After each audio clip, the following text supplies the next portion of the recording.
रात के 4 बज रहे हैं। पूरी दुनिया गहरी नींद में है, लेकिन एक आदमी पहले ही अपनी बेड से उठ चुका है। न कोई बहाना, न कोई आज मन नहीं है वाला ड्रामा, और न ही कोई वीकेंड ब्रेक। उस इंसान का नाम है जोको विलिंक। जोको विलिंक यूएस नेवी सील्स के सबसे खतरनाक कमांडरों में से एक, और उनकी पूरी जिंदगी का फिलॉसफी सिर्फ 4 शब्दों में सिमट जाती है। डिसिप्लिन इक्वल्स फ्रीडम, यानी अनुशासन ही स्वतंत्रता है।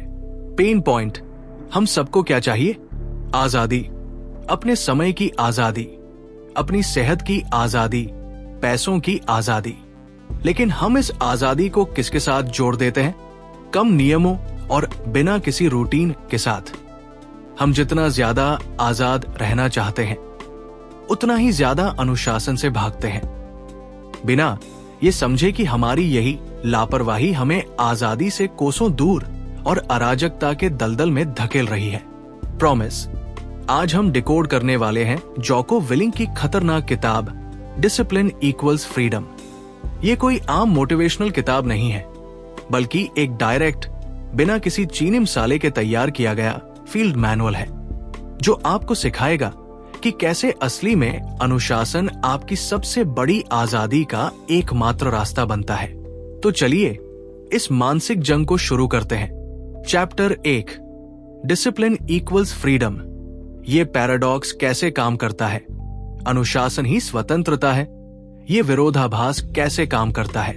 कोर अनुशासन और स्वतंत्रता, फ्रीडम, एक दूसरे के विरोधी नहीं है, बल्कि ये एक दूसरे को जन्म देते हैं। जितना अधिक अनुशासन होगा, उतनी ही अधिक स्वतंत्रता मिलेगी। डीप जोको विलिंक समझाते हैं कि ये विचार भले ही उल्टा लगे, लेकिन असल जिंदगी में ये पूरी तरह सच साबित होता है। वित्तीय अनुशासन, जैसे बचत करना और बजट बनाना, वित्तीय स्वतंत्रता पैदा करता है। शारीरिक अनुशासन, कसरत और सही खान पान, शारीरिक स्वतंत्रता, जैसे अच्छी सेहत, ऊर्जा और फुर्ती पैदा करता है। समय का अनुशासन, नियम और तय शेड्यूल, समय की स्वतंत्रता, नियंत्रण और कम अफरातफरी पैदा करता है। इसके विपरीत कोई नियम नहीं, पूरी आजादी वाला रवैया लगभग हमेशा अराजकता, कर्ज, खराब सेहत और सीमित विकल्पों में खत्म होता है, जो कि स्वतंत्रता का ठीक उल्टा है। एक युवा अधिकारी जो अपने शुरुआती करियर में लचीलेपन के नाम पर कोई नियम या रूटीन नहीं रखता था, धीरे धीरे अपनी फिटनेस, अपने पैसों और अपने रिश्तों, हर चीज में संघर्ष करने लगा। जब उसने विलिंक के सिद्धांतों को अपनाया, एक सख्त और अनुशासित दैनिक दिनचर्या, तो उसकी जिंदगी के हर क्षेत्र में सच्ची आजादी, सेहत, मानसिक स्पष्टता और वित्तीय स्थिरता बढ़ने लगी। 2 लोग अपनी जिंदगी को अलग अलग तरीके से व्यवस्थित करते हैं। पहला व्यक्ति स्वतंत्रता के नाम पर कोई अनुशासन नहीं रखता। दूसरा व्यक्ति सोच समझकर अनुशासित दिनचर्या अपनाता है। लंबे समय में दूसरा व्यक्ति पहले की तुलना में कहीं ज्यादा सच्ची आजादी और सुकून का अनुभव करता है। आत्मनियमिति, सेल्फ रेगुलेशन पर हुई रिसर्च ये दिखाती है कि संचित और अनुशासित आदतें मानसिक बोझ, कॉग्निटिव लोड को कम करती है, जिससे हम अपनी मानसिक ऊर्जा को उन कामों में लगा पाते हैं जो वाकई हमें स्वतंत्रता देते हैं। एक्शन अपनी जिंदगी के एक ऐसे क्षेत्र की पहचान करें जहां अनुशासन की कमी असल में आपकी स्वतंत्रता को सीमित कर रही है। आज ही एक ऐसा अनुशासित कदम उठाएं जो शुरुआत में बंधनों जैसा लगे, लेकिन लंबे समय में आजादी पैदा करे। Chapter 2, get after it. तुरंत एक्शन लेना, बिना एक्सक्यूज के तत्काल कदम उठाएं, बिना किसी बहाने के। कोर विलिंक का मुख्य मंत्र है, जब अलार्म बजे तो सनूज, स्नूज न दबाएं, बल्कि तुरंत उठ जाएं। रोज का ये छोटा सा काम जिंदगी के गेट आफ्टर इट, हर हाल में पाने के जज्बे की नींव है। डीप विलिंक समझाते हैं कि रोज सुबह जब अलार्म बजता है तो हमारे पास एक छोटा लेकिन बहुत बड़ा चुनाव होता है। या तो तुरंत उठ जाएं, या सिर्फ 5 मिनट और के लिए अलार्म बंद करके सो जाएं। ये छोटा सा फैसला हमारे पूरे दिन की मानसिकता, माइंडसेट को तय करता है। जब हम तुरंत उठ जाते हैं, अपनी तुरंत मिलने वाले आराम की इच्छा के खिलाफ जाकर, तो हम खुद को ये सिखाते हैं कि मैं अपनी भावनाओं को, अपने कामों को नियंत्रित नहीं करने दूंगा। ये छोटी सी जीत पूरे दिन के बाकी अनुशासित कामों के लिए एक गति, मोमेंटम पैदा करती है। विलिंग खुद अपने सैन्य जीवन में रोज सुबह 4 बजे उठते थे, चाहे उनका मन हो या न हो, और इस निरंतरता, कंसिस्टेंसी को वे अपनी सबसे बड़ी ताकत मानते हैं। उन्होंने रिटायरमेंट के बाद भी इस आदत को बनाए रखा, क्योंकि वे जानते हैं कि ये सिर्फ सुबह जल्दी उठने के बारे में नहीं है। ये रोज खुद को ये साबित करने के बारे में है कि मैं अपनी भावनाओं का गुलाम नहीं हूं। 2 लोग अपनी सुबह की शुरुआत अलग तरह से करते हैं। पहला व्यक्ति रोज अलार्म सन्नूज करता है और अपनी दिन की शुरुआत एक हार के साथ करता है। दूसरा व्यक्ति तुरंत उठता है और दिन की शुरुआत एक जीत के साथ करता है। दूसरा व्यक्ति पूरे दिन ज्यादा अनुशासित और उत्पादक रहता है। साइकोलॉजी कीस्टोन हैबिट्स, प्रमुख आदतें पर हुई रिसर्च बताती है कि सुबह का एक छोटा और अनुशासित काम पूरे दिन के बाकी फैसलों और व्यवहारों को सकारात्मक रूप से प्रभावित करता है। एक्शन: कल सुबह जब आपका अलार्म बजे तो बिना सन्नूज दबाए तुरंत उठ जाएं। आज रात ही अपना अलार्म एक निश्चित समय पर सेट करें और खुद से वादा करें कि आप उसे सन्नूज नहीं करेंगे। Chapter 3, physical training, mental toughness की फाउंडेशन। शारीरिक प्रशिक्षण मानसिक दृढ़ता की नींव। कोर जोको विलिंग के अनुसार शारीरिक प्रशिक्षण सिर्फ शरीर के लिए नहीं है, ये मानसिक मजबूत, मेंटल टफनेस बनाने का सबसे सीधा तरीका है। जब आप अपने शरीर को अनुशासित करना सीखते हैं, तो आप अपने मन को भी अनुशासित करना सीख जाते हैं। डीप विलिंग समझाते हैं कि शारीरिक प्रशिक्षण, खासकर जब वो कठिन हो, हमें असहजता को सहन करना और हार न मानना सीधे तौर पर सिखाता है। ऐसे हुनर जो जिंदगी के हर दूसरे क्षेत्र में काम आते हैं। जब हम एक मुश्किल कसरत के दौरान खुद को एक और मील के लिए धकेलते हैं, तो हम सचमुच अपनी मानसिक मजबूत को प्रशिक्षित कर रहे होते हैं।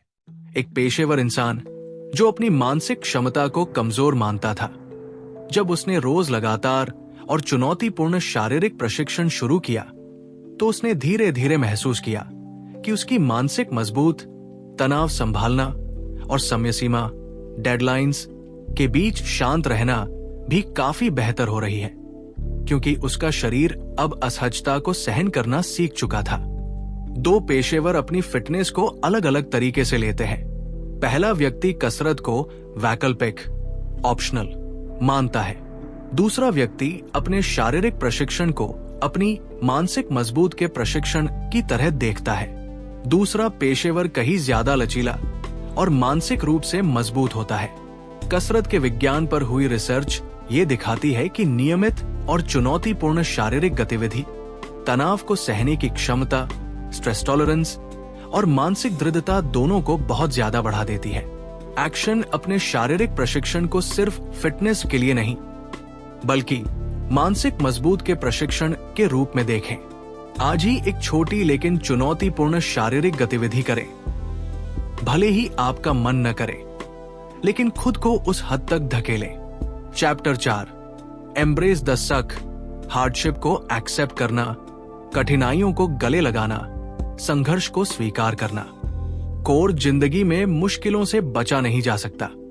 विलिंग का नजरिया यह है कि इनसे भागने के बजाय इन्हें गले लगाएं, एम्ब्रेस करें और स्वीकार करें, जिससे हम इनसे ज्यादा तेजी से और मजबूती से बाहर निकल पाते हैं। डीप विलिंग समझाते हैं कि जब हम किसी कठिनाई का विरोध करते हैं, जैसे ये इतना मुश्किल क्यों है या ये सही नहीं है, तो हम अपनी ऊर्जा 2 जगहों पर बर्बाद करते हैं। एक तो उस मुश्किल से निकलने में और दूसरा उस स्थिति के विरोध में। लेकिन जब हम कठिनाई को गले लगाते हैं, ये स्वीकार करते हुए कि ये मुश्किल है और मैं इससे निकलूंगा, तो हमारी सारी ऊर्जा सिर्फ एक जगह केंद्रित होती है।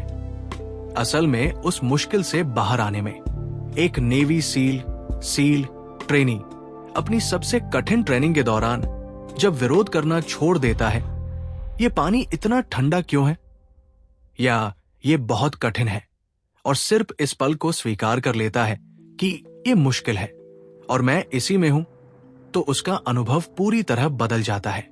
वो शारीरिक रूप से वही मुश्किल झेल रहा होता है, लेकिन मानसिक रूप से वो बहुत कम पीड़ा महसूस करता है। दो लोग एक जैसी मुश्किल परिस्थिति का सामना करते हैं। पहला व्यक्ति लगातार विरोध करता है, ये सही नहीं है। दूसरा व्यक्ति स्थिति को स्वीकार करता है, ये मुश्किल है, चलिए इससे निपटते हैं। दूसरा व्यक्ति मानसिक रूप से बहुत कम पीड़ा महसूस करता है और ज्यादा तेजी से उस स्थिति से बाहर आ जाता है। स्वीकृति पर आधारित मनोविज्ञान की रिसर्च ये दिखाती है कि विरोध, रेजिस्टेंस, असल में पीड़ा को और बढ़ा देता है, जबकि स्वीकृति, एक्सेप्टेंस, हमें मुश्किल परिस्थितियों से असरदार तरीके से बाहर निकलने में मदद करती है। एक्शन अपनी किसी मौजूदा मुश्किल परिस्थिति को गले लगाएं। विरोध करने के बजाय उसे स्वीकार करें। आज ही एक असुविधाजनक स्थिति को बिना किसी विरोध के स्वीकार कर लें। चैप्टर 5, विल पावर और कंसिस्टेंट हैबिट्स, इच्छा शक्ति और लगातार बनने वाली आदतें। कोर इच्छा शक्ति, विल पावर कोई असीम खजाना नहीं है, लेकिन लगातार बनने वाली आदतें इच्छा शक्ति की जरूरत को कम कर देती है, क्योंकि अनुशासित काम अपने आप ऑटोमेटिक होने लगते हैं। डीप विलिंग समझाते हैं कि रोज नया फैसला लेना, जैसे आज कसरत करूं या नहीं, हमारी इच्छा शक्ति को थका देता है। लेकिन जब कोई काम एक निश्चित और कभी न टूटने वाली आदत बन जाता है, जैसे मैं रोज सुबह 4 बजे उठूंगा, बिना किसी अपवाद के, तो फैसला लेने की जरूरत ही खत्म हो जाती है। ये अब कोई का चुनाव नहीं रहता, बल्कि ये सिर्फ ये बन जाता है कि मैं कौन हूं। एक व्यक्ति जो रोज कसरत करूं या नहीं ये तय करता था, अक्सर नहीं चुनता था। जब उसने कसरत को एक ऐसा नियम बना लिया जिसमें कोई समझौता नहीं हो सकता, रोज सुबह 6 बजे, बिना किसी अपवाद के, तो फैसले लेने की झंझट खत्म हो गई और उसकी निरंतरता, कंसिस्टेंसी में जबरदस्त सुधार हुआ। दो लोग अपनी आदतों को अलग तरह से अपनाते हैं। पहला व्यक्ति रोज तय करता है कि आज करूं या नहीं। दूसरा व्यक्ति अपनी आदत को ऐसा बना चुका है जिसमें कोई बहाना नहीं चल सकता। दूसरा व्यक्ति कहीं ज्यादा निरंतर और सफल रहता है। आदत के निर्माण, हैबिट फॉर्मेशन पर हुई रिसर्च बताती है कि तयशुदा और स्वचालित आदतें इच्छा शक्ति पर निर्भर रहने वाले फैसलों की तुलना में कहीं ज्यादा टिकाऊ होती है। एक्शन अपनी किसी एक महत्वपूर्ण आदत को चुनाव से बदलकर बिना समझौते वाला नियम, नॉन नेगोशिएबल बना ले। आज ही तय करें कि आपकी एक आदत अब ऐसी है जिसमें कोई अपवाद नहीं चलेगा। चैप्टर 6, ह्यूमिलिटी और डिटैचमेंट, विनम्रता और तटस्थता। कोर जोको विलिंग अपनी किताब के आखिरी संदेश में विनम्रता, ह्यूमिलिटी और तटस्थता, डिटैचमेंट को अनुशासन का एक अनिवार्य साथी मानते हैं। अपने अहंकार, ईगो को काबू में रखना और अपनी स्थिति से खुद को थोड़ा दूर रखकर देखना मुश्किल फैसले लेने में मदद करता है। डीप विलिंग समझाते हैं कि हम जितने ज्यादा अनुशासित बनते जाते हैं, उतना ही ये जरूरी हो जाता है कि हम विनम्र भी रहें, ताकि हम अपनी सफलता को लेकर अति आत्मविश्वासी, ओवर कॉन्फिडेंट न हो जाएं। तटस्थता यानी अपनी तात्कालिक भावनाओं से थोड़ा पीछे हटना हमें अत्यधिक दबाव वाले पलों में स्पष्ट और निष्पक्ष, ऑब्जेक्टिव फैसले लेने में मदद करती है। एक सफल लीडर अपनी शुरुआती सफलता के बाद धीरे धीरे अति आत्मविश्वासी हो जाता है और लोगों की प्रतिक्रियाओं, फीडबैक को नजरअंदाज करने लगता है। जब उसे एक बड़ा झटका लगता है, तब उसे एहसास होता है कि विनम्रता उसकी सफलता का उतना ही महत्वपूर्ण हिस्सा थी जितना कि उसका अनुशासन। वो सचेत रूप से दोबारा विनम्र और तटस्थ रहना सीखता है। दो लीडर अपनी सफलता को अलग अलग तरीके से संभालते हैं। पहला लीडर अति आत्मविश्वासी हो जाता है, दूसरा लीडर विनम्र और तटस्थ बना रहता है। दूसरा लीडर लंबे समय में कहीं अधिक टिकाऊ सफलता बनाए रखता है।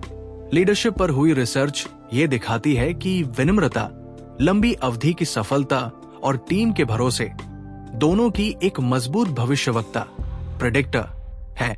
एक्शन अपनी किसी हालिया सफलता की विनम्रता के साथ समीक्षा करें। इसमें किस्मत की क्या भूमिका थी? मैं इसमें से और क्या सीख सकता हूं? आज ही किसी से ईमानदार फीडबैक मांगे और बिना रक्षात्मक डिफेंसिव हुए उसे सुने। Outro module.